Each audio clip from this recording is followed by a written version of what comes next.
मेरठ नगर निगम में नगर आयुक्त हैं डॉक्टर अमित पाल शर्मा। मेरे पीछे आप उनका ये बड़ा सा बोर्ड और ये जो दरवाज़ा देख रहे हैं, आयुक्त साहब यहीं पर बैठते हैं और ये उनका ऑफिस है। और आज यहाँ पर नहीं है। भाई साहब कहाँ गए हैं? भाई साहब ऊपर बैठे हैं। ऊपर बैठे हैं। ये जो ऑफिस है यहाँ पर अमूमन रोज़ ही वो मिलते थे, लेकिन अब पिछले कुछ दिन से वो यहाँ पर नहीं मिलते। वो मिलते हैं ऊपर। ऊपर कहाँ, हम आपको दिखाते हैं। आप यहाँ से जाएंगे तो आप देखेंगे कि उनके ऑफिस के बाहर तो पार्किंग जैसी स्थिति है, लेकिन साहब जो हैं वो ये जो ऊंची सी बिल्डिंग आपको दिख रही है, इसी में आप बैठते हैं। और वो जहाँ बैठते हैं वहाँ तक पहुँचने के लिए आपको काफ़ी मशक्क़त करनी होगी। उनकी गाड़ी सामने आप साफ देख सकते हैं और यहीं से बिल्कुल खड़ी हुई सीढ़ियाँ हैं, जहाँ तक पहुँचने के लिए आपको 2 मंजिला सीढ़ियाँ चढ़नी होंगी, जिसके बाद आपको साहब के दर्शन होंगे। आजकल साहब यहीं पर बैठ रहे हैं। ये जो सीढ़ियाँ हैं, यहाँ से ऊपर दूसरे मंजिल पर जाकर नगर आयुक्त का ऑफिस है। आपको दिखाते हैं कि साहब आजकल कितनी ऊंचाई पर हैं।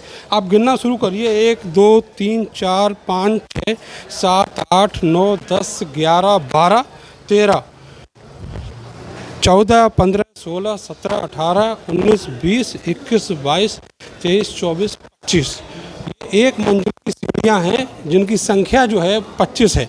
इसके अलावा एक मंजिल अभी और चढ़ना है। आप देखेंगे 26 27 28 29 30 31 32 33 34 35 36 37 38 39 40 41 42 43 44 45 46 47 48 सीढ़ियाँ चढ़ने के बाद जब आप यहाँ पर पहुँचते हैं तो ये जो आपको बोर्ड दिखाई दे रहा है नगर निगम मेरठ का, यहाँ पर साहब बैठते हैं।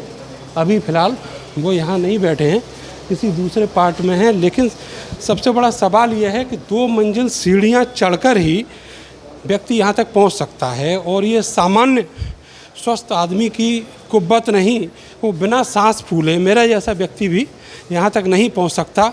अब आप सोचिए ज़रा कि मुख्यमंत्री योगी आदित्यनाथ ये कहते हैं कि जनता से सहज और सुलभ संवाद रखना चाहिए अधिकारियों को, और साहब जो पहले ज़मीन के सटे हुए उसी तल पर जो ऑफिस था वहाँ बैठा करते थे, लेकिन आजकल वो 2 मंजिला ऊपर बैठ रहे हैं। और यहाँ तक आने के लिए एक आम आदमी को कितनी मशक्क़त करनी पड़ेगी। ख़ास करके उनके बारे में सोचिए जो हार्ट के पेशेंट हैं, जो बुज़ुर्ग हैं, जो सीनियर सिटीजन हैं, इसके अलावा महिलाएं हैं, और वो बीमार जो अलग अलग इलाकों से यहाँ पर आते हैं अलग अलग सेवाओं के लिए। उनको नगर आयुक्त से मिलने के लिए कितनी बड़ी मशक्क़त करनी होगी। मुख्यमंत्री के दावे एक तरफ, और दूसरी तरफ जो तानाशाही है नौकरशाही की, जो वीवीआईपी कल्चर है, वो बिल्कुल साफ देखा जा सकता है। सवाल ये है कि अगर ये साहब नीचे बैठते तो इनसे हर व्यक्ति मिल सकता था, लेकिन जब ये ऊपर बैठ रहे हैं तो 2 मंजिला ऊपर तक चढ़कर आने में लोगों का सांस फूल जाता है। ऐसे में आप सोचिए कि मुख्यमंत्री की जो मंशा है सहज और सुलभ संवाद की जनता के साथ, वो कहाँ तक पूरी होती दिखती है। कैमरा सहयोगी सानू के साथ मैं नरेंद्र, भारत समाचार, मेरठ।